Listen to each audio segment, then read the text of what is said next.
você a participar do nosso chat. Você que está nos assistindo via AllTV, você pode mandar seus comentários e perguntas ao vivo. Basta você fazer o seu cadastro. Outra forma de você participar é por meio da nossa enquete do dia. A gente sempre faz uma pergunta relacionada ao que a gente está debatendo aqui. E você volta lá no site da Urban Systems, urbansystems.com.br. A pergunta de hoje para você votar: na sua opinião, qual é o principal desafio do desenvolvimento urbano nesse século? São 3 opções.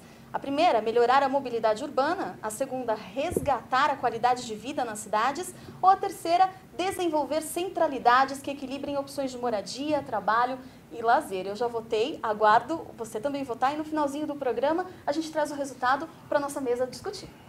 Muito bem, Sandra. Então vamos começar aqui o nosso Urban View Especial Debate, o nosso primeiro bloco, que vai abordar o tema da mobilidade urbana versus acessibilidade. E eu vou abrir esse debate perguntando justamente ao Tomás Assunção, presidente da Urban System, que explique para nós, então, qual é a diferença, afinal, entre mobilidade urbana e acessibilidade, para que a gente possa debater esse tema, Tomás. Bom, boa tarde, obrigado pela presença de todos. É um prazer estar aqui com meus colegas e amigos e debatedores desses assuntos que incomodam a todos nós, que o tempo todo estamos pensando as cidades, estamos pensando o desenvolvimento urbano, o desenvolvimento sustentável e duelando cotidianamente com essas questões que nos afligem e que nós lemos nos jornais e procuramos aí, dentro do nosso trabalho e dentro do nosso métier, desenvolver essas questões de uma forma a mais equilibrada possível. Essa questão que foi levantada de mobilidade ou de acessibilidade é o que torna as cidades mais acessíveis ou menos acessíveis. A mobilidade urbana tão discutida e tão falada, ela, na verdade, fala pouco do acesso às questões que nos afligem. Eu quero levar o meu filho na escola, eu quero ter acesso à escola numa determinada relação de tempo e distância. A mobilidade, aí existe a mobilidade, existe o leito carroçável, tem o automóvel, tem o ônibus, mas o que a população quer e o que a gente tem percebido nas nossas pesquisas de mercado é a dificuldade de acesso. Eu não consigo chegar nos lugares, eu não consigo chegar no shopping, eu não consigo chegar na escola do meu filho, no supermercado.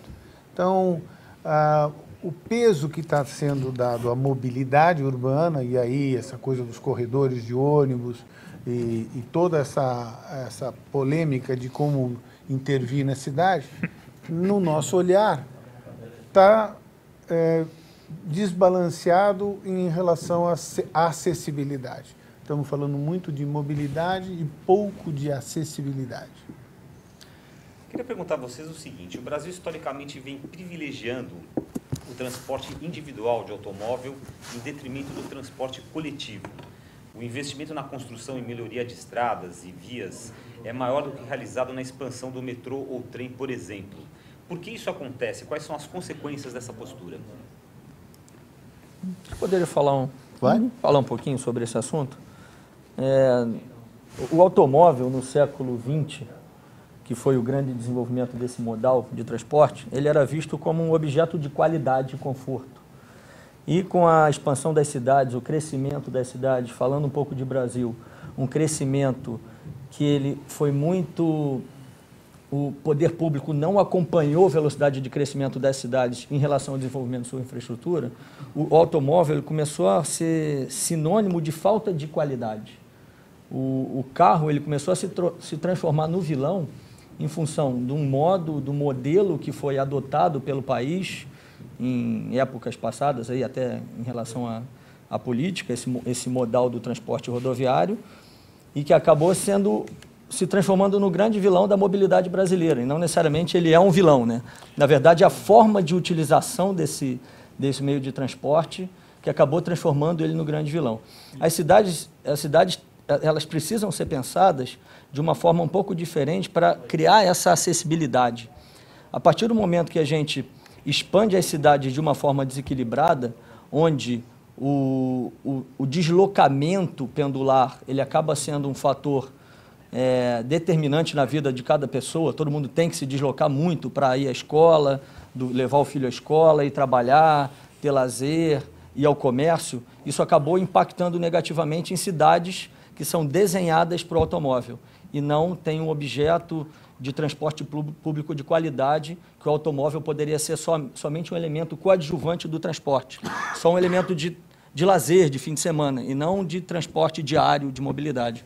E some-se a isso também a questão do não investimento do poder público na infraestrutura, não é? Então, as infraestruturas ficaram defasadas deste desenvolvimento do automóvel. Teve um desenvolvimento desmedido do automóvel e as ruas continuam as mesmas de 20 anos atrás. E aí, Tomás, eu queria fazer uma pergunta para todos vocês.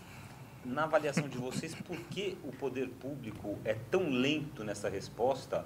Ou essa questão de você melhorar as alternativas de mobilidade urbana realmente é um processo diferente e a gente está no caminho certo? Deixa eu agregar um pequeno ponto aí que eu acho que é importante.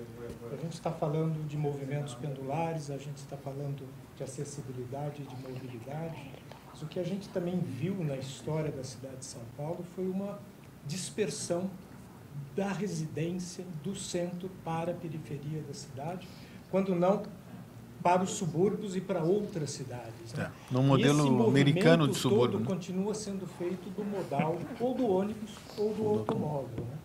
E acho que dentro da política, quando se discute política de mobilidade, a gente deveria pensar também na política de ocupação do solo da cidade. O centro urbano de São Paulo, que tem uma infraestrutura toda adequada, inclusive você tem hubs de acessos, de entradas e de saídas, ele está desocupado.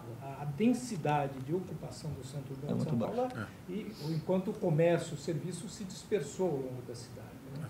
Acho que esse é um ponto também que a gente tem que trazer para o debate, porque ele faz parte aí das duas questões. Né? Parece que no novo plano diretor de São Paulo existe uma visão de que o problema de mobilidade ele é um problema, principalmente, como você falou, de excesso de deslocamentos, mais do que um problema de infraestrutura viária. Quer dizer, não tem infraestrutura que consiga suportar o número de viagens que acontecem dentro da cidade de São Paulo.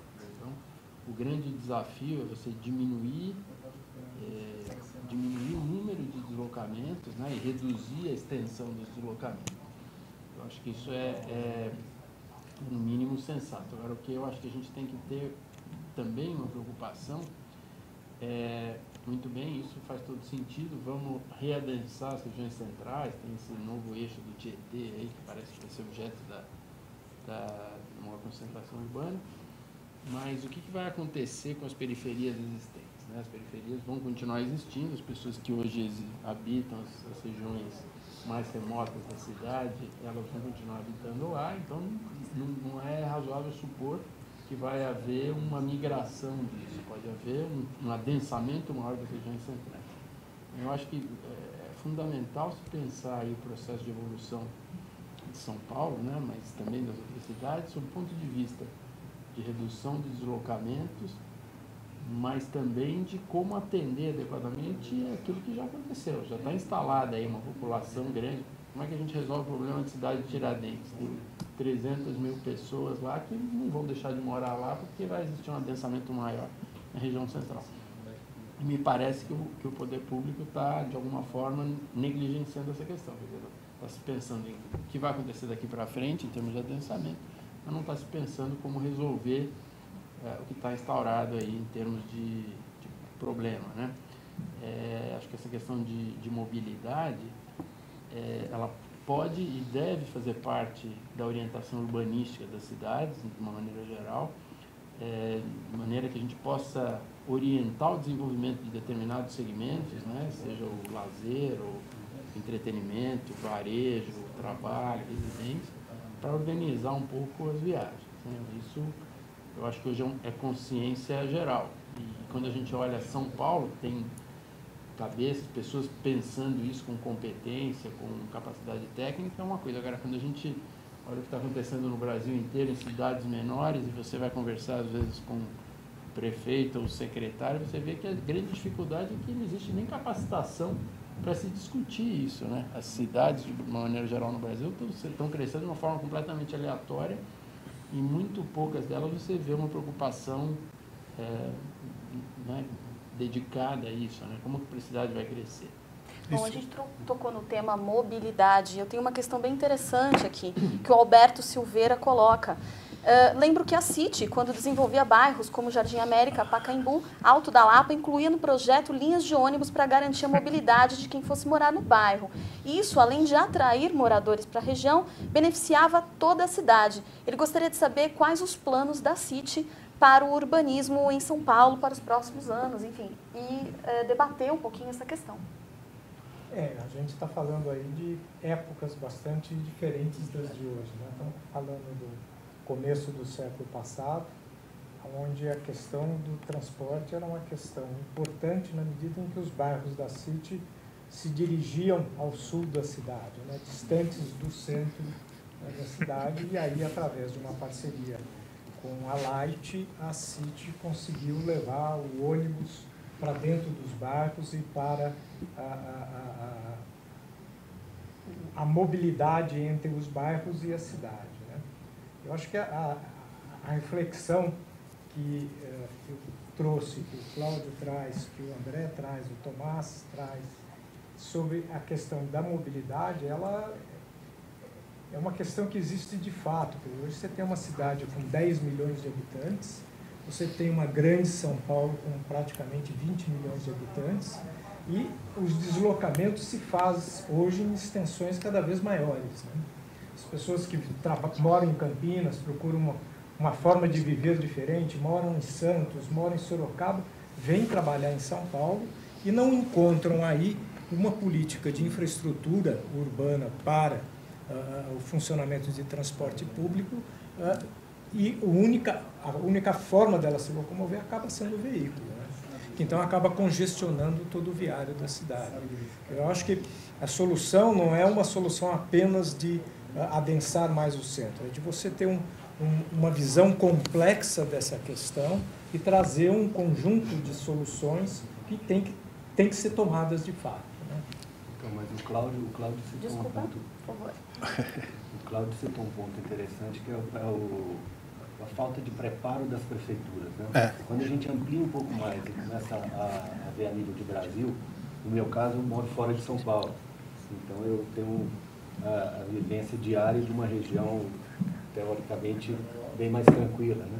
Mas a gente pega o problema da mobilidade em escalas menores, evidente, em relação a São Paulo, mas que começa a ocorrer nessas cidades também, né? Também está acontecendo. De política econômica, o crédito abriu, a quantidade de veículos aumentou muito, né? Nós temos um problema cultural, somos muito individualistas. Existem programas para carona, né? Coisa que não faz parte São ações da nossa cultura. São emergenciais até, né, para resolver alguns problemas que estão implantados. A questão da... Só um minutinho, gostaria só de interferir, por favor, pegar o microfone, para a gente não ter problema de áudio. Aí. Acho que a questão da mobilidade, esse impacto da falta de mobilidade, né, e acessibilidade nas cidades menores, ela vem um pouco em resultado também de um modelo que o Brasil adotou a partir do meio do século passado, que é um modelo muito americano, do automóvel. E esse modelo se refletiu no desenho das cidades. E com a constituição dos planos diretores, a partir de 2001, que foram feitos muito rapidamente, muito a toque de caixa, esses projetos de planos diretores foram feitos de forma muito setorial, muito numa influência do nosso projeto de Brasília, que é um projeto moderno, uma arquitetura e um urbanismo que foi pensada, formatada para o automóvel, que a gente já entendeu que não é um modelo ideal de convivência e de cidade tradicional. Tem até aquela questão do conceito Ford, que eles falam, né? Que Sim. É da industrialização. Industrialização em massa. Setorização né? Dos usos, refletiu da saúde, o setor da...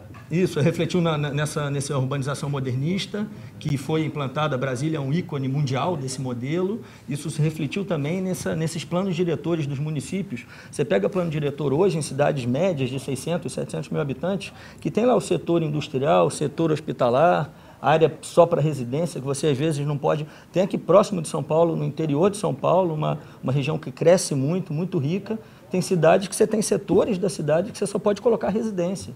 Você não pode ter uma padaria num bairro. Então, assim, é um problema também de setorização de planos diretores dessas cidades, que impactam, zoneamento, que impactam nessa questão da mobilidade urbana. Uma pergunta para vocês. Muito se fala, um dos temas muito debatidos e muito polêmicos e controversos é a questão do pedágio urbano. Vocês consideram que pedágio urbano seria uma solução eficaz para melhorar o problema de acessibilidade? Eu não sei se é o momento do pedágio urbano. Ele é uma solução que tem sido adotada em diversas cidades do mundo. Eu até pensaria um pouco, traria até para a gente debater um pouco, é a questão do próprio rodízio. Ao invés de você estender para mais um dia, por que não estender o dia inteiro? Quer dizer, você tira o carro aí o dia inteiro da rua, Mas carro acho que por a gente está família, né? vivendo, na verdade, uma questão de que as abordagens são monotemáticas. Eu vou resolver o problema do corredor do ônibus, eu vou resolver o problema do pedágio urbano, eu vou diminuir a mobilidade, eu vou aumentar o número de horários de entrada e saída dos funcionários, que são medidas meio paliativas, corretivas de uma situação de crise, de uma situação caótica que a gente vive hoje nas cidades. E não mais, São Paulo já não é mais líder absoluto do campeonato de engarrafamento, né? Nós estamos vivendo esse problema em Salvador, estamos problema em Curitiba, estamos vivendo em Porto Alegre, em Goiânia, que o Aníbal conhece muito bem. Então, e em Goiânia é uma cidade planejada, uma cidade desenhada, você está tendo esse tipo de problema. Porque existe esse paradoxo entre um desenho urbano que é mais ligado ao começo do século, que é europeu, para um desenvolvimento urbano que é atrelado ao automóvel a partir da década de 50, que é um modelo americano. Essas soluções paliativas, elas existem em São Paulo, porque chegou num nível de impossível de se tratar de outra forma, né? Mas a falta de mobilidade ainda continua acontecendo em outros lugares sem esses paliativos, né? Não, e esses paliativos acabam virando... São Paulo é uma câmara de eco para o resto do Brasil. Como Nova York é para o mundo, São Paulo é para o Brasil. E esse modelo e essa solução que eventualmente é dada aqui de forma paliativa acaba sendo interpretada pelos outros municípios como sendo coisas boas. E aí continuam fazendo as questões... Repetindo o modelo. Repete o modelo, né? Repete o modelo de uma parte... Analisar a parte e não o todo. É um sistema complexo, tem que pensar isso de forma sistêmica, não dá para pensar isso de forma linear, né? O primeiro, o segundo em degraus, assim, não, isto é uma esfera, é uma solução de diversas entradas, é uma equação de diversas incógnitas. Agora, eu acho que tem um ponto bem importante, acho que entra um pouco nessa questão do pedágio urbano, né? Acho que tem uma questão cultural. Esse final de semana, eu acho que eu vi uma entrevista do, se não me engano, ministro dos transportes da Grã-Bretanha, uma coisa assim, ou ele era o secretário de Londres, alguma coisa, e o cara dizia que lá o camarada gosta de ter carro por uma questão de status. Né? Se em Londres é assim, imagina em São Paulo. Né? Então, em São Paulo, a questão, a gente sabe disso, é cultural, da nossa cultura mesmo, provincianística e tal, que o camarada gosta de ter um carro. Né? E ele, todos nós, acho que isso passa por todos nós em diferentes níveis. Né? É símbolo de status, é um modelo de conquista de crescimento social, acho que para toda a sociedade. Se ele não tiver um incentivo para deixar o carro em casa, acho que muito provavelmente ele prefere, às vezes, pegar um pouco mais de congestionamento, desde que o congestionamento esteja dentro do espaço privado dele. Ele prefere o congestionamento dentro do carro dele do que o congestionamento no ônibus. Né? E o que a gente tem visto nesse modelo dos corredores que está sendo implantado é que, mais ou menos, não está funcionando bem. Quer dizer, o tempo de viagem da periferia para as regiões mais centrais continua igual, não houve nenhuma redução por enquanto, né? Pode ser que mude, mas por enquanto não houve. Então, talvez o pedágio urbano seja esse incentivo para uma parcela da população, semelhante ao que aconteceu no rodízio, né? Deixar o carro em casa e usar o transporte público. Evidentemente, isso tem que vir acompanhado de uma melhoria substancial no transporte público. Eu acho que todos nós sabemos que o transporte público hoje não oferece condições para que grande parte dele, eu sempre estou falando de São Paulo, né, mas uma grande parte da classe média não vai se sentir confortável hoje em deixar o carro em casa para andar de transporte público, né? O trem está cheio, o metrô, dependendo da estação, passam 2, 3 carros para você conseguir entrar, os ônibus, pior ainda. Então, eu acho que o conjunto da solução pode passar, sim, na minha visão, por um pedágio, de maneira a incentivar a pessoa a deixar o carro em casa, mas tem que estar acompanhado de uma melhoria na estrutura do transporte público. Agora, o governo, ele abaixa os impostos do carro. Nos últimos anos, ele incentivou a produção automobilística através da redução do IPI.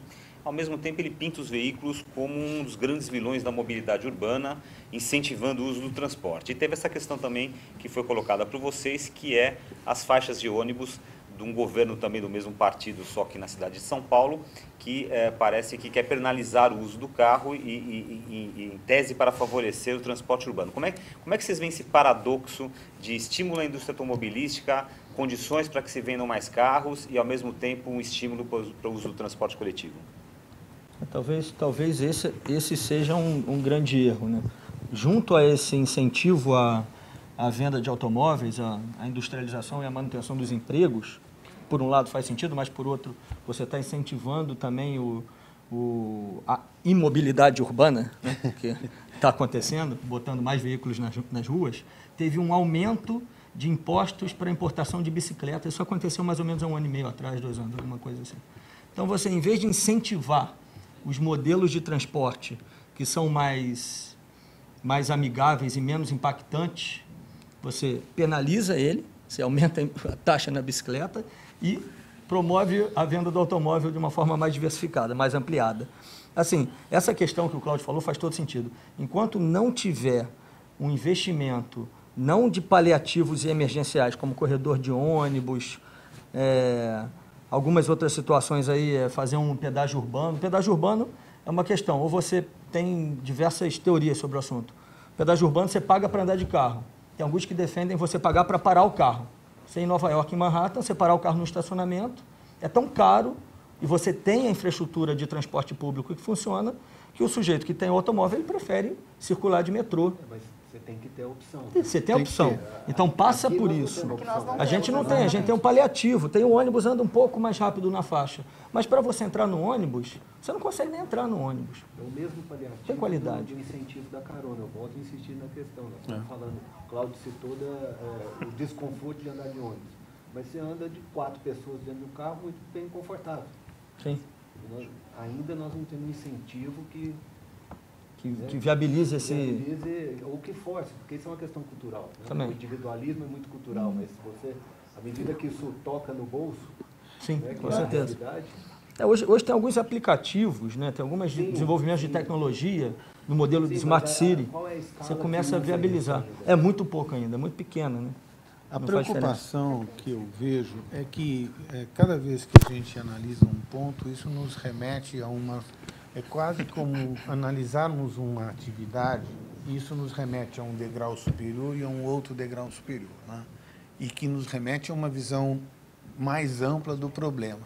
Esta coisa que o André estava colocando, do incentivo a comprar o automóvel para dinamizar a economia, é uma opção do governo federal de optar, né, para a sua balança de pagamento ser equilibrada, você ter um desenvolvimento do mercado interno. Então, é preciso estimular o consumo interno do Brasil para poder equilibrar a nossa carência na balança de exportação, né? Então, para manter a taxa de inflação, para manter os nossos níveis de PIB, eu estou aqui precisando do mercado interno muito forte e o tempo inteiro ele está sendo incentivado a consumir, porque eu não consigo competir lá fora. Estou recebendo importação o tempo todo. Então, essa medida foi adotada com o governo Lula, em 2007, naquela crise mundial, que foi, na verdade, encarada como uma marolinha, né? A marolinha foi resolvida dessa forma. Vamos incentivar, vamos dar isenção de IPI e vamos deixar o pessoal comprar. E esta foi uma coisa que, naquela época, ajudou, né? Foi cantado e decantado aí no mundo inteiro esta colocação do Brasil, que ele resolveu o problema com o seu consumo interno, mas, de qualquer maneira, este modelo foi tentado novamente de repetir agora, que estamos com um crescimento muito pequeno, e aí é a perpetuação de um modelo que já esgotou. E neste modelo de transporte, a gente vê isso, né? Nós não temos soluções integradas de park and ride, onde você deixa o seu carro num trecho, depois você pega o ônibus. A gente não vê pensamento de multimodais, onde você tem a bicicleta, o automóvel, o ônibus, vê, sim, o BRT. O crescimento do custo da importação da bicicleta, né? Como o André falou. É isso aí. Que é o inverso. Por outro lado. Agora, eu acho que eu vou polemizar um pouquinho aqui, Tomás. Faz favor. Eu não sou contra o incentivo para a indústria automobilística. Eu acho que o Brasil ainda tem uma taxa de automóvel por habitante relativamente baixa. Eu acho que a indústria automobilística, até onde a gente sabe, é um dos grandes geradores de emprego, né, pela cadeia inteira, não só pela indústria, mas é um importante fator de desenvolvimento. Eu acho que o Brasil sempre teve essa característica. Eu não acho que o problema é o contribuinte, o cidadão, comprar o carro. O problema é ele usar ou não usar. Eu acho que, assim, o fato da gente incentivar Forma de usar, né? a compra do carro para que ele use durante o lazer, para que ele vá com a família no final de semana viajar ou passear, etc. Ou até numa solução intermodal, onde ele vai usar o carro num determinado trecho para chegar a acessar uma estrutura de transporte público. Eu acho que não é o mundo inteiro que é assim, né? Eu acho que o fato do incentivo à indústria automobilística me parece que é uma das coisas importantes da nossa economia, da nossa matriz aí econômica. Eu acho que o grande problema você pode ter o carro e pode não usar. Muitas vezes eu já tentei não ir de carro para trabalhar e de trem. Eu moro perto da estação de trem, trabalho perto da estação de trem. No momento que você entra no trem, Você desiste na hora. você não consegue entrar. Quando você entra, você é comprimido lá dentro e sai. Você não entra, entram com você. Te empurram, né? Você fala, pô, eu acho que o grande ponto é criar as condições para que, não obstante a família possuir um carro, ela vai deixar o carro em casa, vai usar o carro para o lazer, para sair com a família, ou por alguma necessidade de um percurso maior, mas que, na maior parte das suas viagens, o transporte público vai oferecer conforto e segurança. Acho que segurança é um outro ponto importante. As pessoas também não gostam de andar de transporte público Por uma questão de por segurança. uma questão de segurança também, né? Acho que é um outro problema que... Mas eu acho que a gente separa, né, Salom? Acho que a gente separa duas coisas. Eu concordo com você que existe um certo orgulho de comprar o seu automóvel, uma ascensão social e econômica da população, favorecendo a compra do automóvel com esses financiamentos e assim como a compra das motos. Hoje você compra uma moto com R$50 de prestação. Então, é um incentivo. Mas, de qualquer maneira, a indústria automobilística vindo para o Brasil, do ponto de vista aí macroeconômico, o país acaba tendo um consumo interno para segurar a sua economia, e nós não olhamos para este modelo de mundo que precisa que a gente seja competitivo mundialmente, competitivo do ponto de vista turístico, de atrair as pessoas para cá. Nós já vamos começar a ver esses problemas agora na Copa do Mundo. Então, eu estou de novo, né, subindo um pouco mais no helicóptero, aí, tentando enxergar a visão um pouco mais ampla do ponto de vista de país, né? A cidade reflete, e este caos que a gente vive aqui em São Paulo, que está se espalhando para outras capitais, ela reflete, na verdade, um modelo de desenvolvimento econômico. É aí que eu queria colocar a questão. Bom, eu queria aproveitar esse tema do transporte que a gente está conversando, porque tem uma questão também bem interessante do Bernardo aqui para vocês. Ele fala o seguinte: vocês não acham que falta coragem e criatividade dos gestores públicos no enfrentamento da crise do transporte? Por exemplo, incentivo total ao táxi, com aumento de frota e redução drástica do preço do combustível, em paralelo ao aumento para o veículo popular, um táxi retira dezenas de veículos particulares. O que vocês pensam sobre o assunto? Olha, eu acho que a colocação dele faz sentido dessa visão de que o problema não é uma solução única, é uma somatória de soluções. Essa é uma solução que ajuda. Mudar os modais ajuda.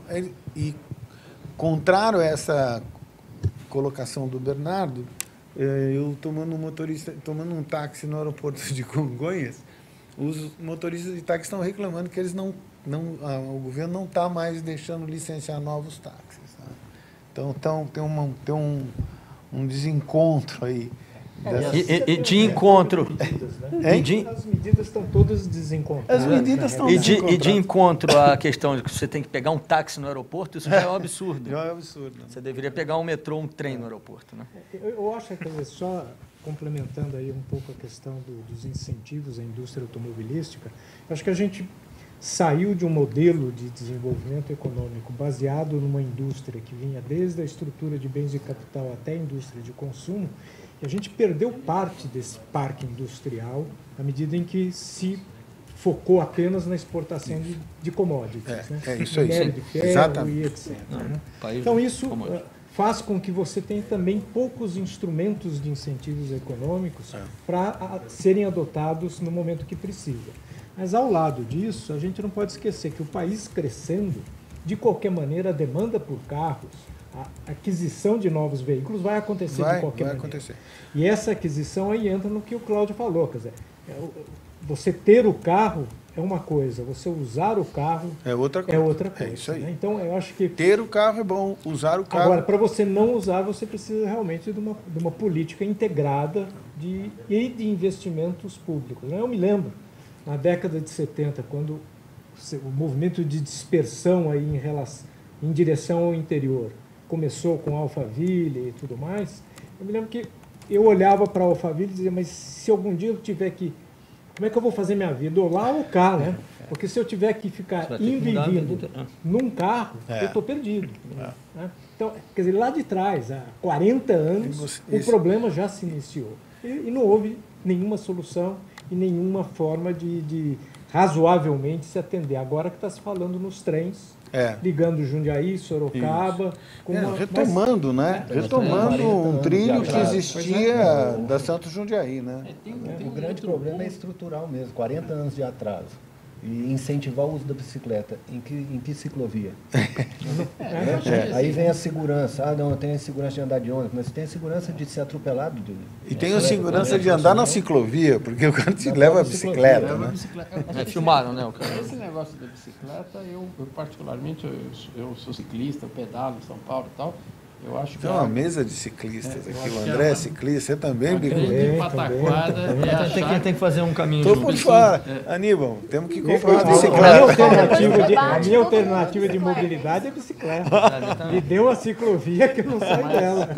Eu acho que, assim, numa cidade como São Paulo, onde você tem deslocamentos muito grandes, realmente o cara, para imaginar que vai usar a bicicleta como meio de transporte, eu acho que é uma utopia. Eu acho que essa aqui seria a última opção. Você tem deslocamentos enormes, né? Eu no meu trabalho, eu tenho dias que eu tenho que ir à Zona Leste, no mesmo dia à Zona Sul.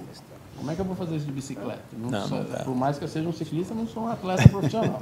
Ao mesmo tempo, a diferença é vencer as diferenças de nível, de altitude. Você São vai Paulo para Paulista faz assim. E depois, como é que você vai subir para Paulista, né? Então, bicicleta elétrica. Tem que ser. Realmente, acho que mas essa questão, ela passa também, por exemplo, você não vai fazer isso na tua empresa, mas você tem pessoas que ficam dentro do escritório que poderiam trabalhar dessa forma, se locomover dessa forma, se houvesse a estrutura. Eu acho que é muito pouco provável que seja, assim, que seja acessível isso. Quer dizer, a bicicleta como meio de transporte, acho que ela deveria contemplar uma malha de pessoas que vêm de vários lugares. No meu escritório vem gente da cidade inteira, no seu, imagina. Tem que ter uma estrutura. Né? Então, eu acho que é bem pouco provável que isso funcione na prática. Acho que eu fico achando que esse discurso da bicicleta é quase uma tergiversação para fugir do problema. Acho que não vai resolver nada. Eu acho que a bicicleta tem que entrar na composição de modais. Né? Ela entra na composição. Talvez cidades mais planas, com perímetros menores, etc. Você pode ter bicicleta como uma solução de fato. Por falar em cidades mais planas, a gente tem uma informação aqui, desculpe interrompê-los, mas que em julho de 2013, agora, o governo anunciou uma nova versão do Programa de Aceleração de Crescimento, o PAC da Mobilidade Urbana, para cidades de médio porte, com população entre 200 mil e 700 mil habitantes. serão liberados 7 bilhões de reais em financiamentos. Pergunto a vocês, por que as cidades médias são a bola da vez nessa discussão da mobilidade urbana? Posso falar um pouquinho? Assim, as cidades médias brasileiras, elas têm uma característica muito parecida entre elas. Cidade de 500, 700 mil habitantes. São cidades que têm um centro único, um centro onde você concentra residência, mas você também tem principalmente toda a área de serviço e comércio concentrada nessas áreas centrais. E a expansão urbana se deu muito monofuncional. É um tecido urbano alongado, espraiado, ele tem baixa densidade e com ocupação totalmente residencial. Isso vem de encontro à questão da mobilidade urbana. Os centros dessas cidades são uma malha urbana antiga, normalmente antiga, obsoleta, caixas viárias muito estreitas, calçadas tímidas, e o sujeito vai morar nessa borda dessa cidade, nessa área mais alongada da cidade, ele tem que se deslocar 2, 3, 5 quilômetros para o centro da cidade para poder trabalhar, para poder levar o filho na escola, ir ao comércio, e você acaba criando o problema da mobilidade. A infraestrutura não é adequada para o automóvel, a cidade cresceu, se espalhou de uma forma muito horizontal e não existe o sistema de transporte público que atenda esse deslocamento com qualidade. Então, isso vem refletindo na questão da mobilidade urbana nas cidades médias também. André, a gente pega essa questão dos programas de governo, né? A gente pega o Minha Casa Minha Vida. Sim. Ele não deveria ter vindo já pensado junto com o Pacto da Mobilidade? Sim, porque uma coisa é diretamente ligada com a Totalmente. outra. Nós criamos vários bolsões de bairros fora do de centro, residência, fora das áreas centrais. E agora a gente vem com outras soluções do Pacto de Mobilidade para tentar resolver esses problemas que foram criados agora. Foram ampliados, né? Exato, foram ampliados agora. Né? Então, essas prefeituras receberam esses programas incentivos precisavam ter sido simultâneos. As cidades receberam incentivos para fazer Minha Casa Minha Vida. De 0 a 3, de 3 a 6 e assim por diante. Esses terrenos, para viabilizar esses programas, esses terrenos tinham que ser de valor muito baixo. Consequentemente, estavam distantes. E isso fez com que eu levasse novos bairros grandes, de 5 mil habitações, 4 mil, longe, e agora essa pessoa tem que vir até aqui.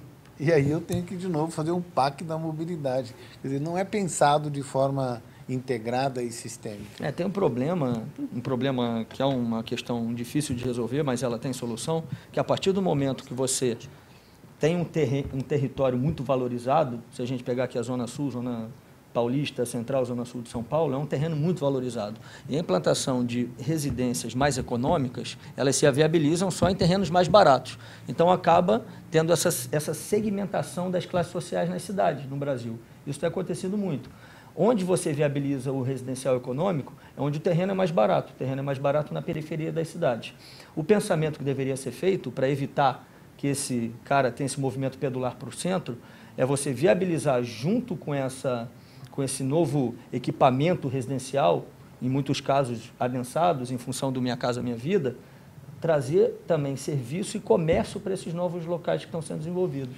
Para você descentralizar as cidades. O planejado não é elite. Ele é necessidade para todas as camadas sociais. Ele é integrado para todas as camadas sociais. Agora, uma revisita à cidade, porque a cidade foi se deslocando e foi deixando para trás uma série de espaços adensados, que têm construções que estão sendo invadidas, e não tem um plano de ocupação integrado. Então, as operações urbanas e as PPPs que estão aí poderiam ter este foco de resolver o programa, vamos dizer, integrador dessa revitalização urbana em áreas que estão aí degradadas e que podem ser utilizadas para isso e não necessariamente levar o cara para uma periferia distante.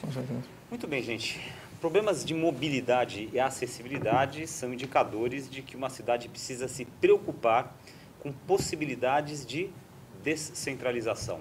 No próximo bloco, a gente vai analisar outros indicadores e possíveis soluções. A gente vai fazer um intervalo rápido agora e voltamos em instantes com o segundo bloco do UrbanView Especial Debate.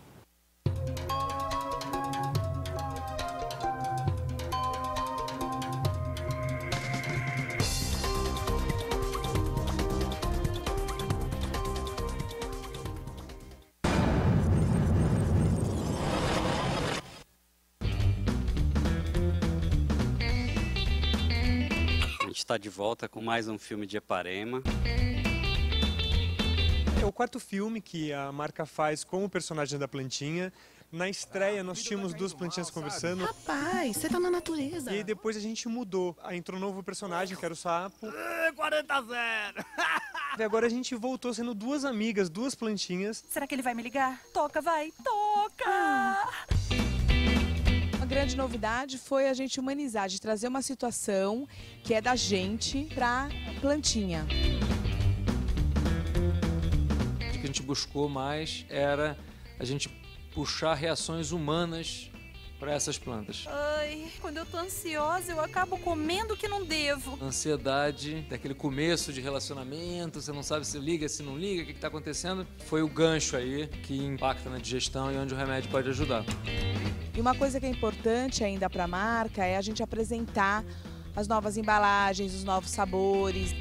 É um fitoterápico que tem aí os benefícios de compostos naturais, então a gente segue nessa batida de reforçar isso. Por isso a plantinha carnívora, que tem aí a sua digestão prejudicada quando come lá o vagalume. É incrível a nitidez, os detalhes da plantinha, parece que você está vendo algo real. E eles gravaram todo o cenário e aí eles inseriram então os dois personagens. A gente produz esse cenário hiperrealista, que é uma grande maquete. Então a gente tem nosso parceiro, que é o Daniel, que monta os cenários, ele constrói todos os cenários na mão. Esse trabalho nós gastamos 3 dias. É um artesão mesmo, é mesmo que estivesse fazendo uma pintura, um quadro. Depois dessa etapa de captação do cenário, esse filme tem uma peculiaridade que é a história do vagalume. Então a gente fez uma luzinha lá que pisca, então a gente capta essa variação de luz e a gente tenta reproduzir depois para as nossas plantinhas. É uma campanha leve, com brincadeiras. O humor está sempre presente através da história, através das personagens. Primeiro a gente escolhe as vozes, depois a gente grava, avalia, afina o texto, edita tudo, o som tem que passar todo o clima do roteiro. Que gentileza! Pelo menos você gosta de mim, né, amiga? Não dava era pra dormir com essa luz piscando. Ao mesmo tempo que ela tem aquele ar de, né, a plantinha sacana, que gosta de tirar barato dos outros, ela tem um carisma muito grande. E nessa campanha ela tá falando mais próxima ainda do público, mais próxima ainda da outra, ela interage muito mais.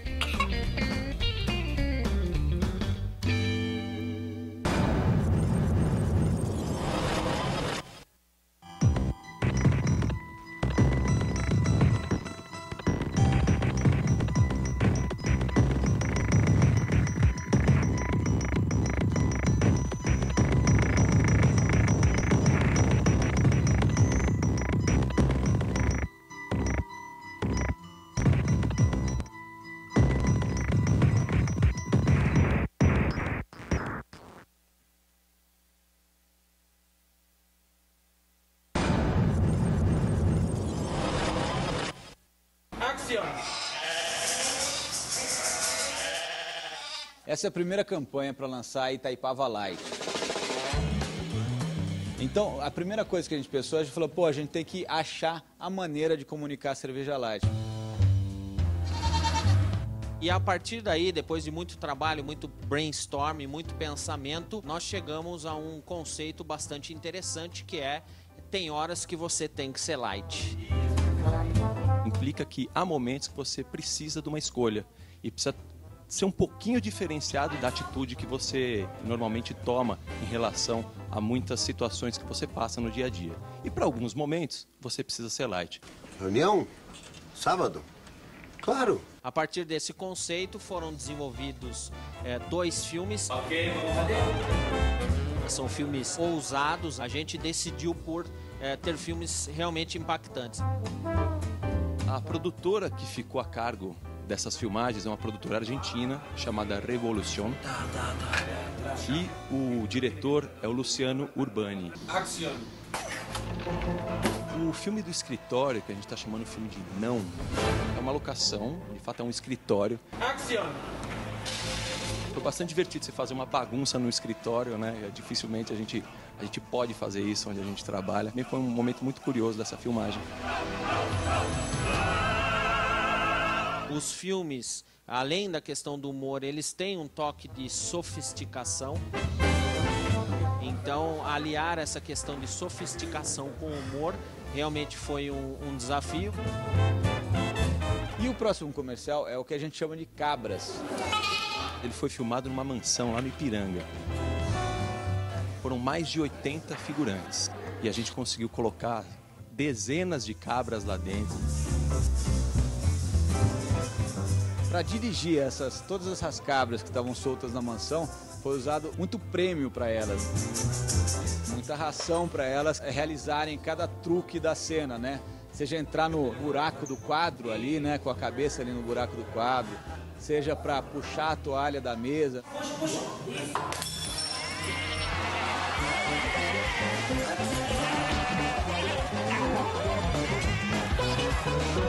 Uma campanha ousada. Pela primeira vez o Grupo Petrópolis apostou numa ideia bastante diferenciada, provocativa. E é isso que a gente vai mostrar nas nossas campanhas através de uma alegoria, dizendo que tem momentos que é melhor ser light. Jorge, muy buena, chicos. Claro, chefe.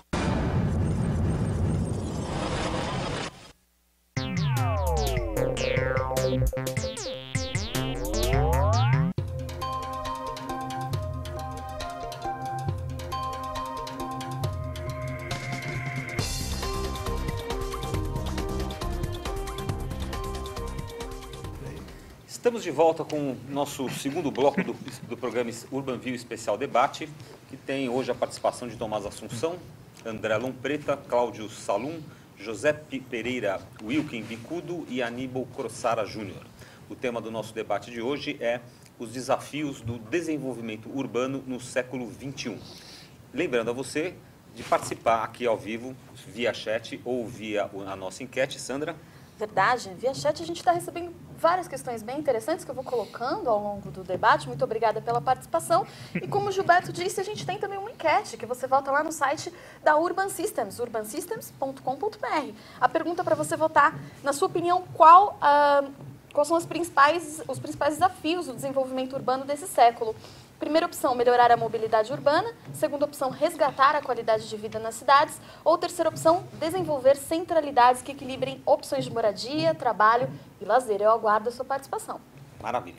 E nessa segunda e última parte do debate, nós vamos abordar duas questões que fazem parte do nosso tema. A primeira delas é como resgatar a qualidade de vida nas cidades. E a segunda é como desenvolver centralidades equilibradas. Então, para a gente falar um pouquinho conceitualmente sobre o conceito do que vem a ser uma centralidade equilibrada, eu convido o Tomás a inaugurar esse segundo bloco, contando o que vem a ser uma centralidade equilibrada e como ela pode ajudar a gente a resgatar a qualidade de vida nas cidades. Bom, somando um pouco de tudo que nós falamos aí no primeiro bloco, a busca de uma centralidade equilibrada é, na verdade, uma tentativa de uma redução de mobilidade. Diminuir a mobilidade urbana e diminuir este efeito pendular de que o trabalho e a residência estão muito longe um dos outros. Com isso, a gente consegue aproximar o trabalho da residência e, consequentemente, os outros ingredientes da vida cotidiana. O supermercado, o varejo, o shopping, a escola e assim por diante. Pensamentos como esses estruturam regiões da cidade, reestruturam bordas de cidade, que permitem que a cidade se expanda, mas se expanda de forma equilibrada, e não somente ou deslocar a residência, ou deslocar a indústria, ou deslocar o trabalho.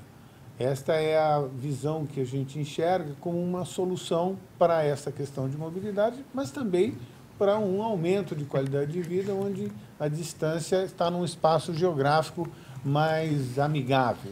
Isso conflita com o que o André Lompreta falou no primeiro bloco do debate, justamente dos planos diretores das cidades, que prevêem distritos industriais, distritos comerciais, distritos residenciais como se fossem bolsões isolados. Não é que conflita, é uma outra leitura do desenvolvimento urbano agora do nosso tempo, esse modelo que foi feito desse desenvolvimento setorial era uma outra época, era um outro pensamento com uma influência muito forte de Brasília. Mas acho que e uma necessidade muito grande também de atender a demanda da necessidade de fazer os planos diretores para cidades acima de 20 mil habitantes a partir do ano 2001. Então foi a toque de caixa, né? Foi muito rápido. Que era obrigado por conta da lei de responsabilidade fiscal e também da lei do Estatuto da Cidade. Estatuto da Cidade. Se você não fizesse o plano diretor, você não recebia dinheiro do governo. Então, os planos diretores que foram desenvolvidos nessa época foram aceleradíssimos sem esse pensamento estruturado. O que a gente vive hoje é um engessamento de algumas regiões da cidade, onde você não pode construir comércio. Então, aí as pessoas constroem o comércio ilegalmente e ficam pleiteando uma regularização a partir da próxima mudança do plano diretor. Mas acho que aí o André tem também um olhar aí de urbanista que pode contribuir para isso. Na verdade, essa questão da centralidade nada mais é do que criar uma qualidade do espaço e um uso diversificado para manter as pessoas naquele mesmo lugar. Esse é o objetivo. Isso vem de uma análise urbanística, uma questão também dessa questão dos planos diretores, revisões. Muitas cidades estão passando por revisões de seus planos diretores, muitas estão se adequando a essa realidade e viabilizando essas centralidades multiuso. E o entendimento também, que vem um pouco de encontro ao core business da Urban System, que quais são as demandas de diversos usos e produtos que você consegue colocar num determinado lugar, num determinado espaço da cidade. Isso vem também depois com o trabalho de projeto para desenhar isso da melhor forma possível, que esses usos eles fiquem de forma viável, incentivando o caminhar. Você cria centralidades caminháveis, equipamentos de comércio e serviços distantes, no máximo a 500 metros, para promover o percurso a pé de 5 minutos das pessoas. E trazer também a qualidade de vida nesses lugares. Trazer áreas de convívio, áreas de lazer, áreas de permanência, áreas de passeio de qualidade, o comércio da rua, o comércio, eventualmente, do shopping, mas um shopping que tem uma relação um pouco melhor com a rua, para trazer qualidade para esse novo ambiente que está se criando. Isso ajuda, esses elementos ajudam a viabilizar a construção de novas centralidades.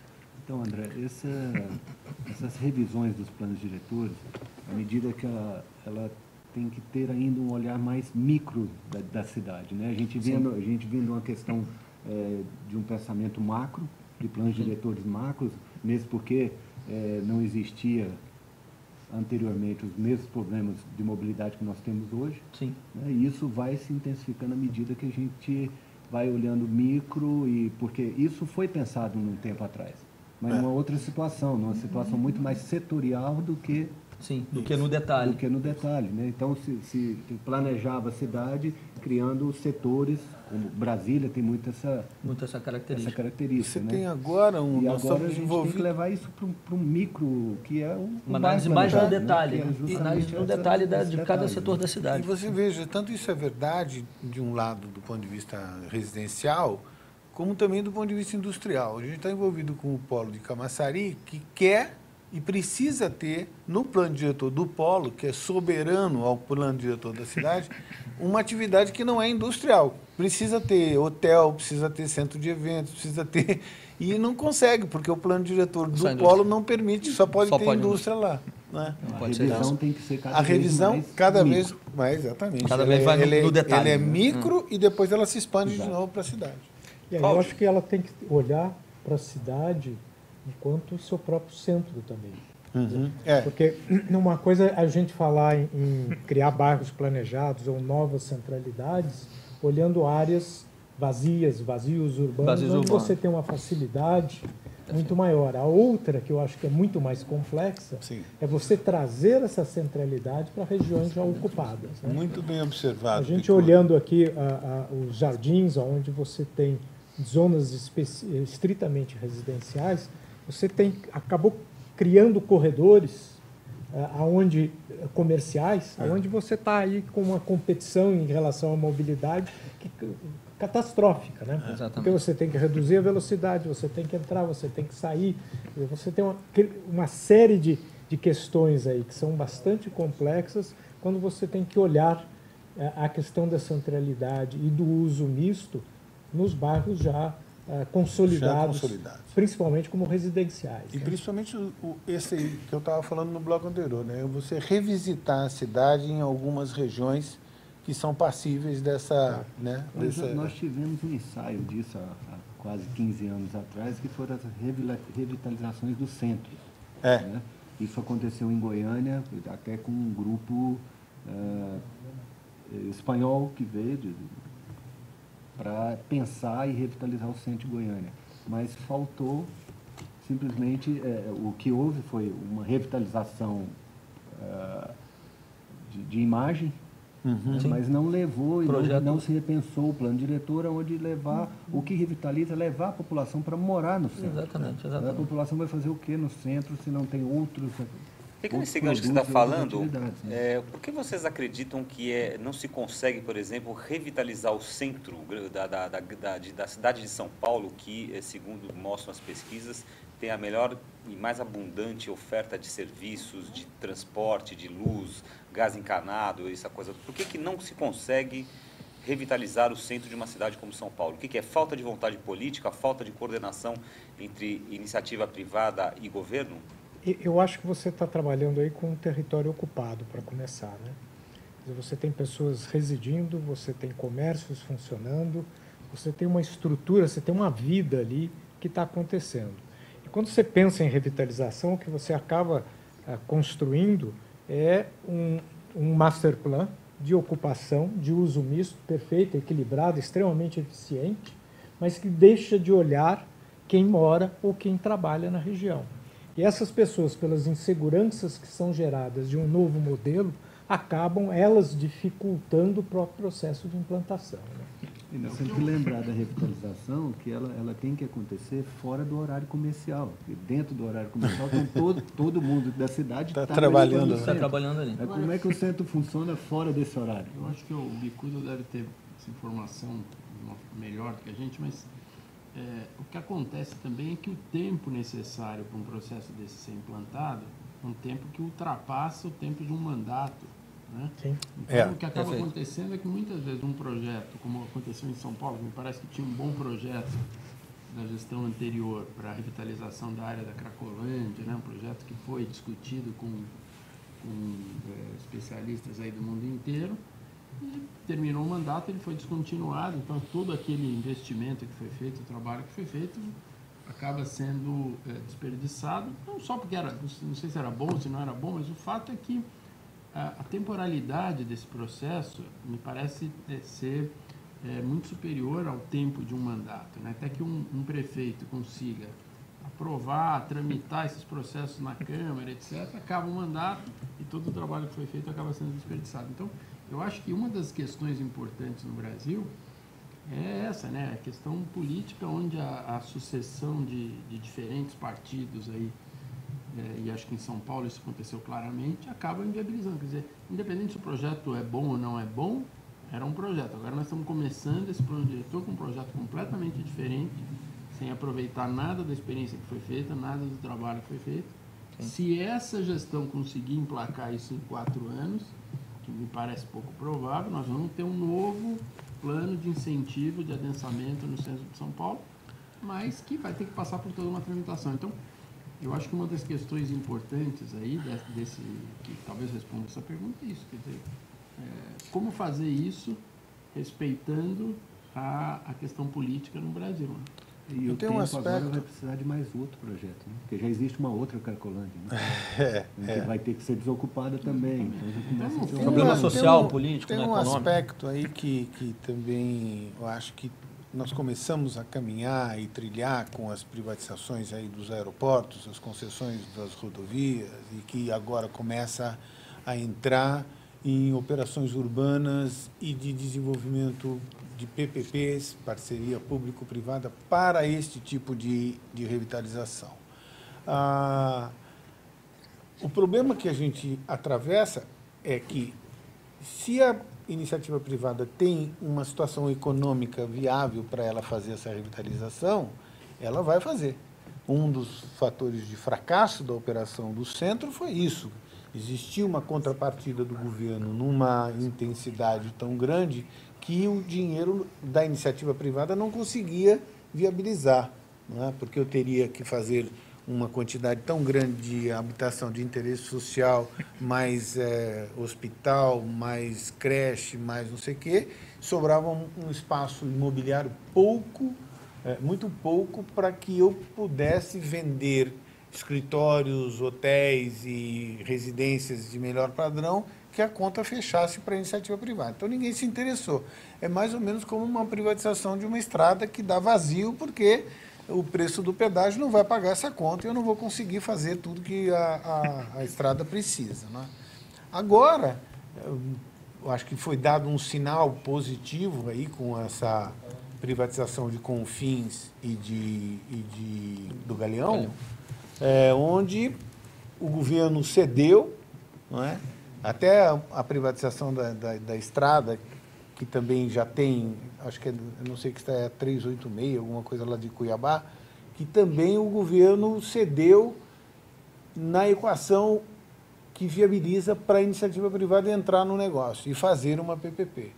Se o governo tem esse olhar de que o empresário não é um vilão, mas é um parceiro, e que você vai ter uma contrapartida, que parte disso será proporcionado pelo dinheiro privado de longo prazo, numa concessão de 30 anos ou numa operação de 30 anos, eu acho que a gente começa a ter um casamento entre o interesse privado de desenvolvimento urbano, de desenvolvimento de real estate, e o interesse público de revitalizar áreas que estão degradadas. Eu acho que o modelo usado em Paris é um modelo muito interessante, onde você cria companhias de economia mista, onde o Estado entra, porque você vai ter muita desapropriação a fazer. Sim, sim. Então o Estado entra com recursos para desapropriação e os proprietários de imóveis da área e outros investidores, como lado privado, entram como sócios dessa companhia.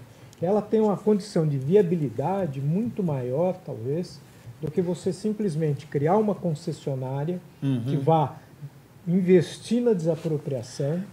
A desapropriação feita pela concessionária, já temos aqui exemplos que não funcionam. Não funciona. E eu acho que o ritmo que o capital privado precisa de retorno é diferente do ritmo de implantação de um projeto desse tipo. Né? É verdade. A gente está falando aqui só de 10, 15 anos para você revitalizar, por exemplo, o perímetro polígono lá da Nova Luz. Lá da Nova Luz. Então, esse é um outro ponto. Modelo interessante. São as grandes intervenções que você tem que fazer nas grandes cidades, né? São grandes intervenções que acabam mexendo com a vida, com a questão da mobilidade, com a questão de acesso e do próprio cotidiano da vida das pessoas. Agora, sem essas grandes intervenções, você também não faz nada. Não faz nada. Sobre grandes intervenções, uma questão que pode gerar um pouco de discussão aqui na mesa também. Uma questão bem interessante. O Adriano pergunta assim, derrubar o Minhocão, elevado Costa e Silva, é bom para São Paulo? Quer dizer, pode trazer mais qualidade urbana? O que vocês pensam do assunto?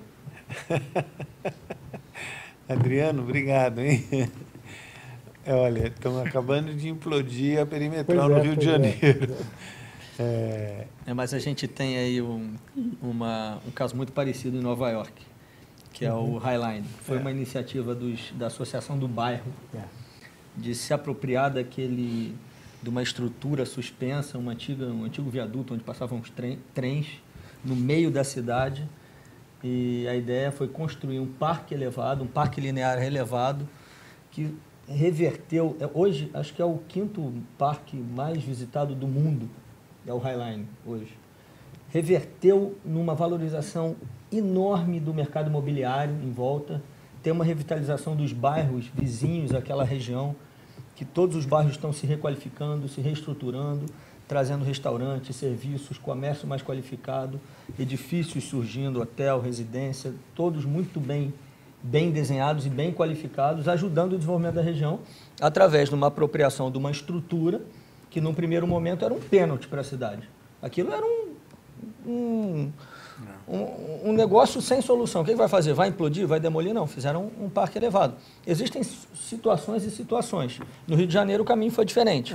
Foi demolir para criar também uma maior permeabilidade e visualização da Bahia, da água, né? Esse contato com é diferente, né? E é diferente a posição da perimetral no Rio de Janeiro da posição do Minhocão aqui em São Paulo. O Minhocão aqui em São Paulo tem um eixo, ele é um eixo de ligação norte-sul, leste-oeste, muito forte, né?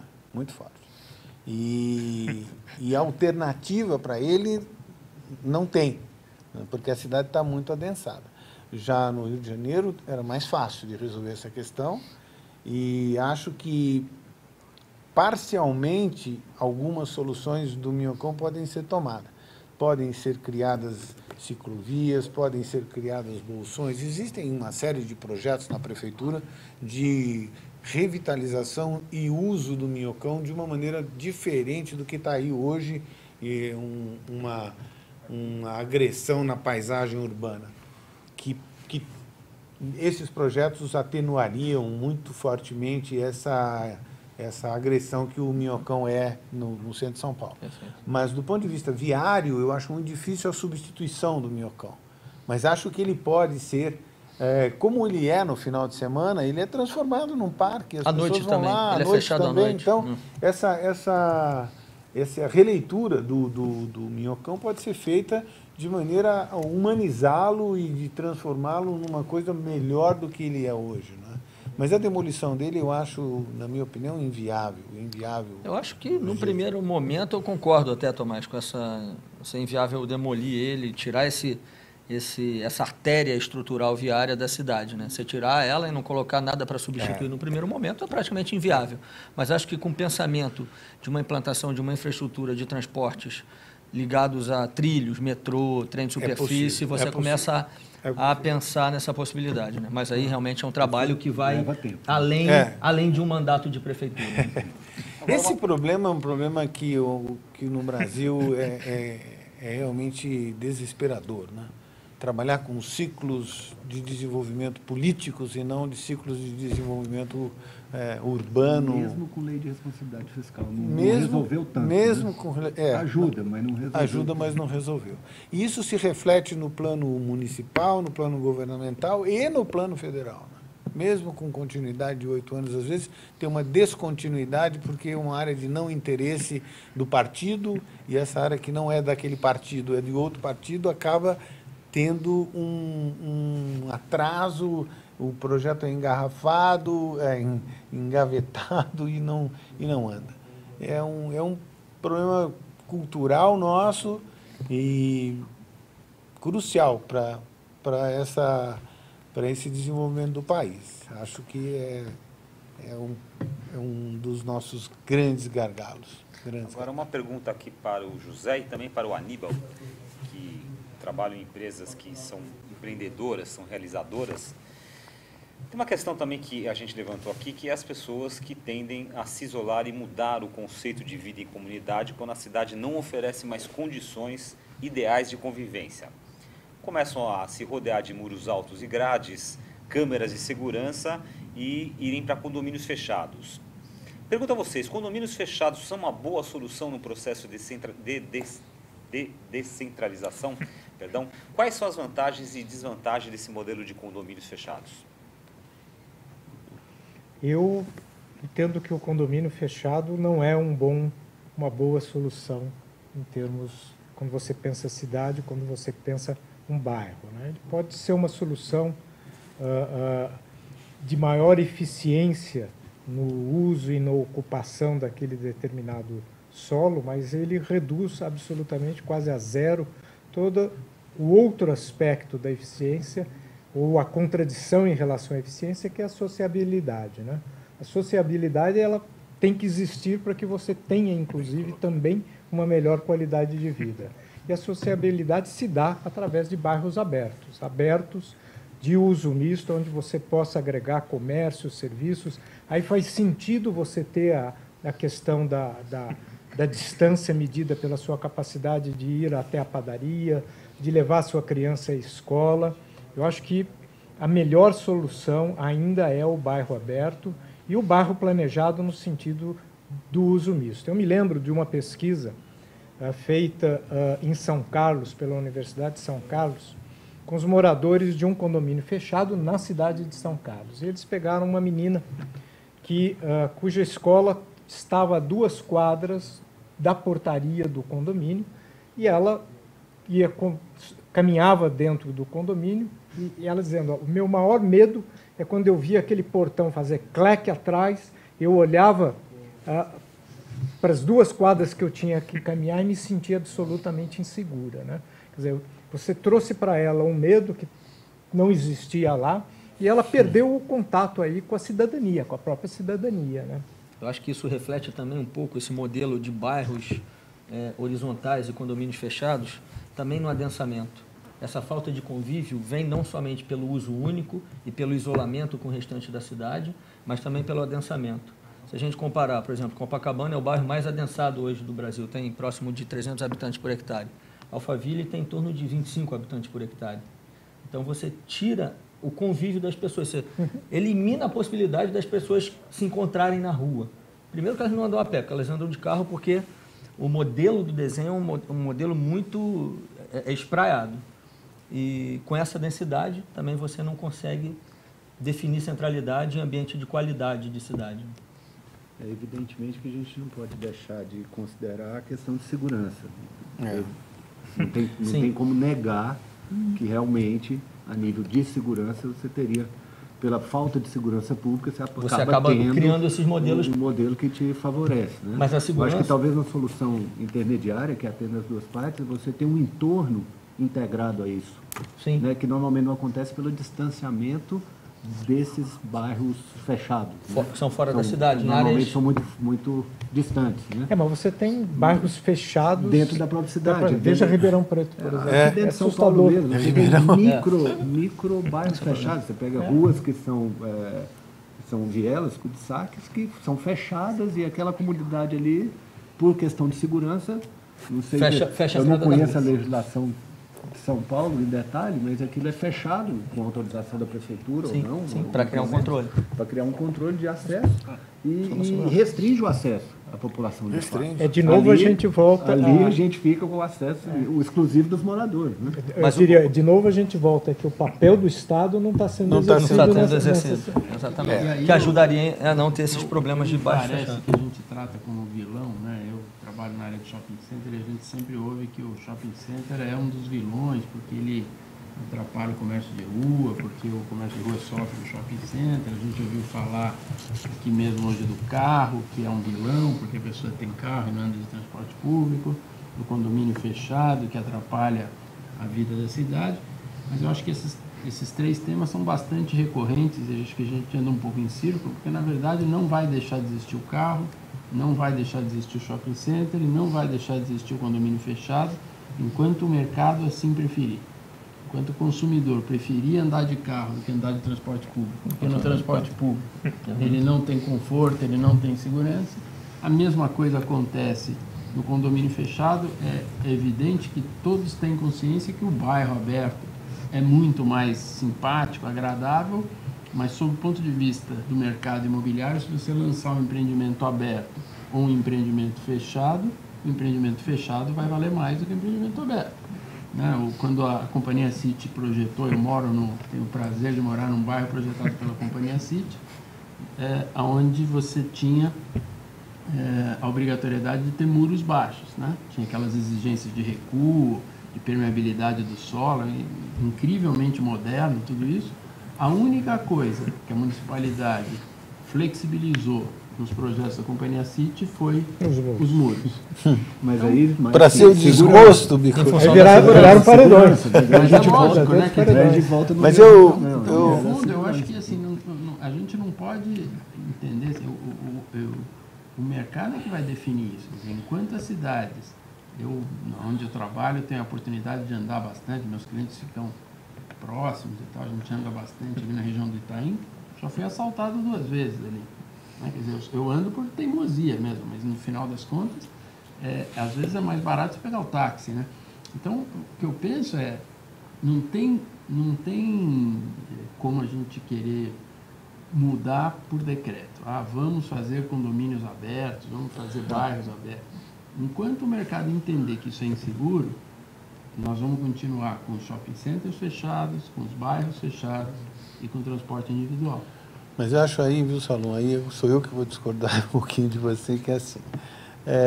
Eu acho que nós temos uma responsabilidade social, né, de induzir e de criar métricas e criar novas propostas que são notoriamente propostas, não gosto dessa expressão, mas propostas de primeiro mundo, né?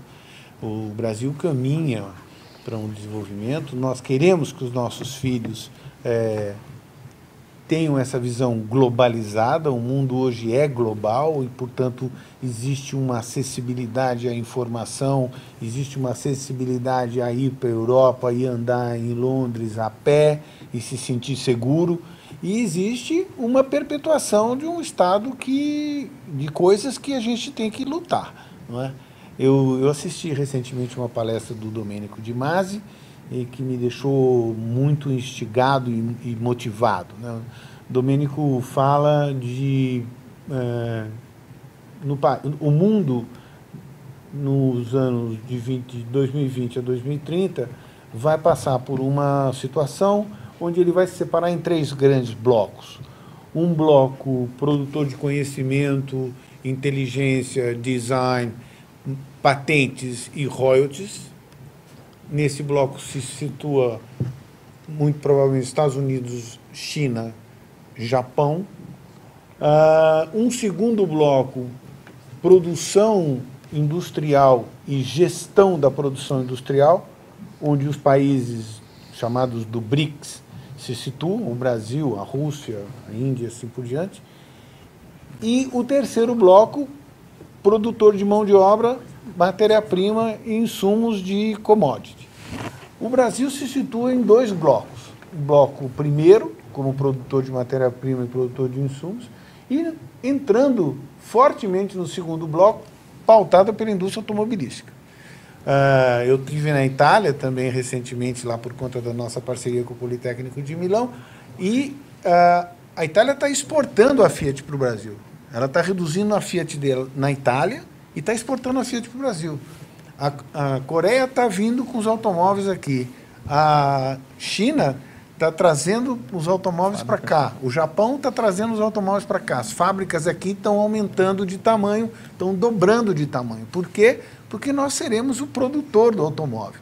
O royalty do design, a matriz de renda ficará lá com eles e nós ficaremos aqui com a mão de obra e com o trabalho muito forte. Então, acho que, eu concordo com você, eu sou um especialista em estudos de demanda, eu sei o que o público quer e eu sei o quanto eles trabalham na busca de atender aqueles anseios. Mas, obviamente, essa demanda também está viajando de avião, indo para a Europa, indo para os Estados Unidos e tomando contato com uma outra maneira de viver. Quem são os indutores dessa outra maneira de viver? Somos nós. Não é? Se nós perpetuarmos esse status quo, nós não vamos ter a possibilidade de dar a nossa contribuição para esse desenvolvimento do país. Eu penso assim, eu acho que tem um limite que a gente tem de propor coisas que não acrescentem absolutamente nada na demanda. Então, nós vamos continuar produzindo grandes quantidades de Minha Casa Minha Vida a 20 quilômetros da cidade e vamos criar favelas de concreto. Se nós não pensarmos que poderemos construir uma centralidade equilibrada, mesmo que seja um bairro de HIS, ou mesmo que a tônica desse bairro seja de HIS, a gente não estará dando a nossa contribuição como acesso a esse mundo todo que a gente está vendo. Agora, Tomás, você diz que sabe o que o público quer. O Osias diz o seguinte: o mercado determina o que é bom para nós ou nós, mídia, ele coloca, criamos um conceito ideal. Não é um conceito ideal, é um conceito de que nós temos informações a respeito daquilo que se desenvolve no mundo, num degrau um pouco acima do que a gente está vendo aqui, e a gente mapeia o que existe, nós sabemos o que existe, sabemos o que é possível de oferecer, E sabemos também, por um volume de informação grande, de que nós podemos acrescentar, pela mesma relação custo-benefício, um produto de maior valor e de maior percepção de entendimento dessa população. Essa é a nossa preocupação o tempo inteiro, né? A preocupação de dar aquele atendimento à demanda, mas também atender e instigar a demanda a subir um pouco na escalada socioeconômica. Eu acho que cabe um pouco, assim, não discordando absolutamente disso que você colocou, mas acho que cabe um pouco a nós o entendimento disso, quer dizer, aonde esbarra essa questão do bairro fechado versus o condomínio, do shopping versus o comércio de rua, etc. De que maneira a gente consegue atender aos anseios dessa população que carece de segurança, mas oferecendo, sim, um tecido urbano que seja vivo. Eu acho que isso é fundamental. Esse é o desafio. Quando a gente fala de centralidades dentro de projetos de bairro planejado, eu absolutamente não discordo. Acho que se você conseguir levar, especialmente o comércio de conveniência, aquele comércio que as pessoas têm necessidade com uma recorrência maior durante a semana, para próximo da moradia, você vai eliminar uma série de deslocamentos, né? Evidentemente, como você bem sabe, não são todas as atividades de comércio que vão conseguir sobreviver em função de uma demanda restrita a um determinado bairro. Mas o comércio de conveniência, certamente, sim. O que me parece que faz todo sentido é a miscigenação de blocos que sejam relativamente protegidos, né? Quer dizer, que você possa ter a sua segurança, na medida que não adianta a gente ter o pensamento utópico de achar que a segurança vai se estabelecer no momento que a gente tirar a cerca, né? Ela não vai acontecer, mas que a gente possa estar pensando na cidade, a hora que a municipalidade, como está acontecendo, por exemplo, no Porto Maravilha, que ela exige, né, ou ela convida o empresário a desenvolvimento do comércio no térreo dos prédios, para que você tenha vida na rua, né? Que a calçada seja uma calçada viva. Isso. Né? E aí, em contrapartida, a gente vê em São Paulo os corredores de ônibus interrompendo o acesso da rua para a calçada. Né? Corredor de ônibus do lado direito. Matando o comércio de rua, onde ele sobreviveu aí a duras penas. Então, eu acho que o grande ponto que eu acho que cabe a essa contribuição de todos nós, que evidentemente a gente quer transmitir para os nossos filhos uma cidade melhor, né? Um país melhor, então nós estamos aqui um pouco por isso, entendendo essas demandas, entendendo os anseios dessa população, quais são as soluções que são compatíveis com elas, mas que de alguma forma vão ser passos na direção de uma cidade melhor. Né? Claudio, aproveitando essa tua colocação, você você trabalha numa empresa de shopping centers, então a gente queria perguntar a você qual o desafio do varejo para o desenvolvimento de uma nova centralidade. Ou seja, como atrair empresas sem ter moradores e como atrair moradores sem um dos pontos que ele mais preza, que é o comércio, né? A gente pode dar como referência aqui, quando houve o lançamento de Alphaville, né? O comércio não ia para lá porque não tinha morador, o morador não ia para lá porque não tinha comércio. Como é que fica essa questão? Como é que você analisa, como profissional de varejo, essa questão? O que a gente procura fazer, acho que o bom exemplo que você citou de Alphaville, né? Diz a lenda, a gente nunca sabe se é verdade, que o seu Takaoka ia na padaria, no final do dia comprava o que tinha sobrado de pães ali e distribuía para os funcionários, para as pessoas que estavam trabalhando, para que ele entendia desde aquele momento, né, nos anos 70, que o padeiro, se não vendesse o pão, ele não sobreviveria. Né? Parece que é verdade porque está no livro dele. Então deve ser verdade mesmo. Então, a nossa visão, quer dizer, é que o varejo, a verdura ela morre, né? Ela seca se ela não for consumida. Né? Então, o varejo tem que existir na medida que exista demanda. Eu acho que o grande desafio é criar uma estrutura que o varejo possa ir crescendo, tenha a escala adequada para cada momento da consolidação de uma determinada região, que a gente possa ir oferecendo mais e melhor demanda, mais e melhor oferta conforme você vai crescendo a demanda. Né? Uma das coisas que também acontece é que quanto melhor a qualidade da oferta, mais as pessoas daquela região vão consumir próximo de casa. Então, acho que outro desafio importante não é só a quantidade, mas a qualidade. Eu acho que não existe fórmula certa, mas é a busca desse equilíbrio. Não adianta superofertar, e muitas vezes, quando nós somos convidados a trabalhar em projetos dessas comunidades planejadas, né, a gente tem feito alguns projetos desses, é sempre esse desafio, porque o incorporador, né, a empresa, ela quer de fato que o comércio aconteça, porque o comércio vai ser a âncora para trazer as pessoas para viverem ali. Mas não vai acontecer um comércio de boa qualidade se não existir o consumidor. Então é um trabalho que tem que ser construído para e passo, ao mesmo tempo que a demanda vai crescendo, aquele plano de varejo, né, aquele planejamento do varejo daquela determinada região tem que ser pensado para que quando existir demanda, exista uma oferta adequada, né? E aí a gente tenta construir essa curva de crescimento da oferta para e passo com o crescimento da demanda. Muito bem. Uma pergunta para o André. Muito se fala nos conceitos de cidade sustentável e sustentabilidade urbana. Essas questões são questões apenas conceituais? Estamos vivendo um sonho em relação a isso daí? Ou é possível caminharmos de forma concreta para esses conceitos? Qual o papel dos arquitetos e urbanistas nesta questão? Bom, acho que o elemento determinante num desenho de uma comunidade planejada e sustentável é exatamente o que a gente está discutindo aqui nessa mesa. É minimizar o impacto da mobilidade urbana na cidade. Eu acho que esse é um dos principais fatores quando você traz a qualidade de vida através de um modelo que a pessoa fique naquele mesmo lugar, você está minimizando o impacto que ele vai usar o automóvel, poluir o meio ambiente, vai usar o próprio transporte público, que também tem o seu fator de poluição, mesmo o elétrico, né? Você precisa gerar aquela energia elétrica de alguma forma para andar no metrô. Então, você minimiza esse impacto.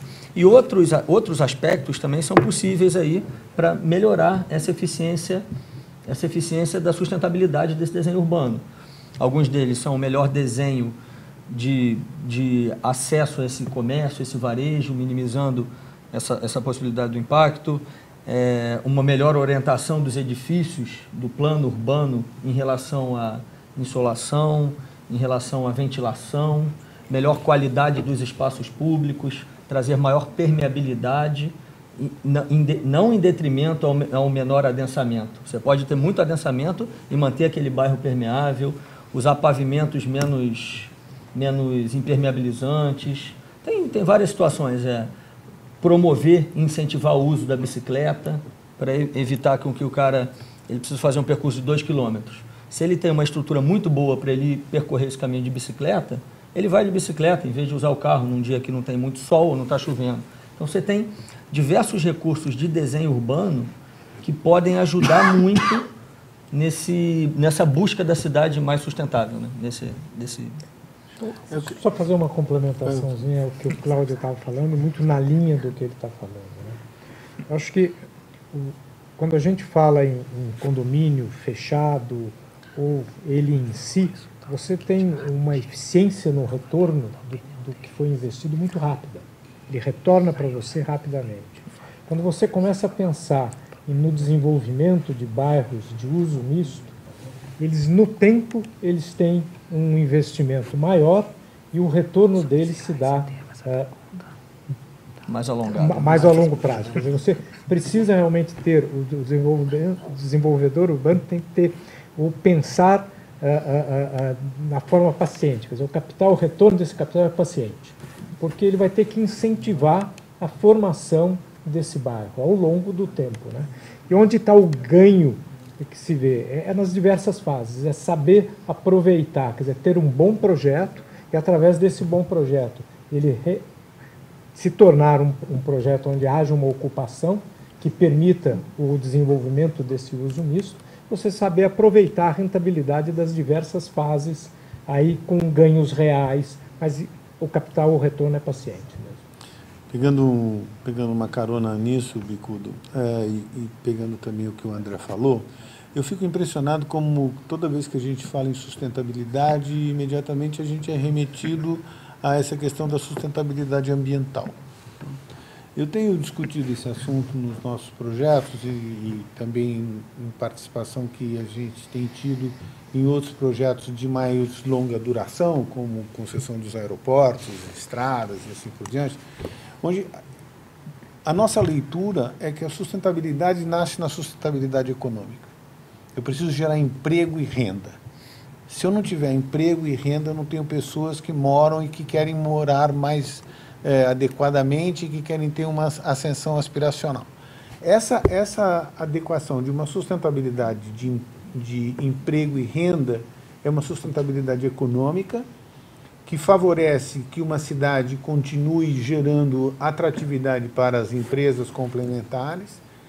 Esse dinheiro traz uma sustentabilidade social, porque eu começo a entender e começo a viajar e começo a olhar o mundo de uma maneira diferente e acabo aterrissando na sustentabilidade ambiental, que é o reconhecimento de como o mundo precisa ser preservado, como que o verde precisa ser preservado, como que a permeabilidade do solo, tratamento de água, economia de energia e assim por diante. Mas o nascimento disso está na questão econômica e que não é tratada com essa veemência. Ao contrário. Ao contrário. O desenvolvimento econômico normalmente é tratado como vilão. Como vilão. Então, consumo. A gente olha uma cidade e compara essa cidade com cidades irmãs e a primeira coisa que a gente olha é a questão de empregabilidade, crescimento de empresas e de empregos, que refletem no PIB, que refletem na renda dessa pessoa. Essa pessoa é que vai comprar a casa, o automóvel e tal, e vai reconhecer uma necessidade, né, social de ter naquele ambiente dele o verde. Vai ter que reconhecer que é de bom tom que eu preserve e que eu use a água tratada, que eu faça uma reciclagem, enfim.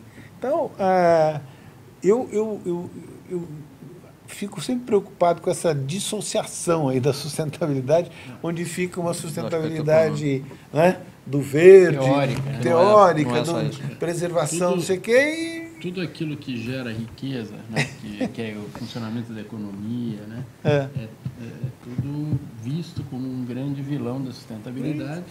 Agora, se a gente for pensar como é que minha filha sempre vem com essa leitura, né, que traz da escola, porque os capitalistas, na época da Revolução Industrial, eles escravizaram os funcionários que viviam naquele paraíso idílico que era o campo. Viviam morrendo de fome. A sociedade nunca foi tão pobre como era naquela época e as pessoas...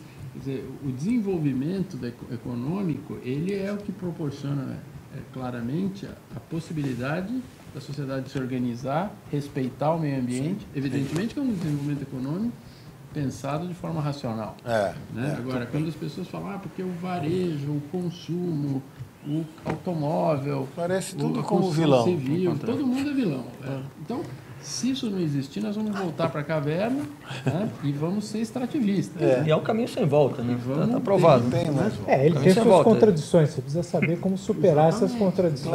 Claro. Senhores, muito bem, eu tenho que, infelizmente, aqui, devido ao tempo, justo agora que deu uma encerrar o nosso debate aqui, porque o tempo vai passando aqui e a gente tem horário.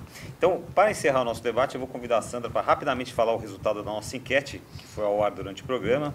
Pois é, uma enquete que mudou muito durante o programa, olha só. A pergunta era, na sua opinião, qual o principal desafio do desenvolvimento urbano neste século? 17% disseram resgatar a qualidade de vida nas cidades. 25% disseram melhorar a mobilidade urbana e a maioria, 58%, diz desenvolver centralidades que equilibrem opções de moradia, trabalho e lazer. Estamos no caminho certo. Claro, o resultado de enquete. Bom, eu queria agradecer muito a presença de todos vocês, Tomás Assunção, André Lompreta, Cláudio Salum, José Pereira Wilkin Bicudo e Aníbal Crossara Júnior. O nosso tempo, infelizmente, é curto e a gente tem que encerrar esse Urbanville Especial Debate. Então, nós agradecemos, em nome do Urbanville, em nome da Urban System, muito a presença de vocês aqui, esperando contar com vocês numa próxima oportunidade, onde a gente possa avaliar os resultados desse debate e continuar com essa questão, né, sendo explorada em mais profundidade. Muito obrigado. Obrigado. E eu vou convidar também a Sandra Lanza para encerrar em definitivo aqui, que conte para nós qual é a nossa próxima edição do programa UrbanView. Bom, não percam então o próximo UrbanView, que vai conversar com Cláudio Tavares de Alencar, que é presidente da Lares, Sociedade Latino-Americana de Estudos Imobiliários. Bom, então estamos combinados na próxima quarta-feira, dia 4 de dezembro, às 17 horas aqui na AltV. Até lá. Muito bem, agradecemos muito a audiência de vocês e esperamos contar com você também na quarta-feira que vem, ao vivo aqui, diretamente dos estúdios da AltV. Até lá. Muito bom.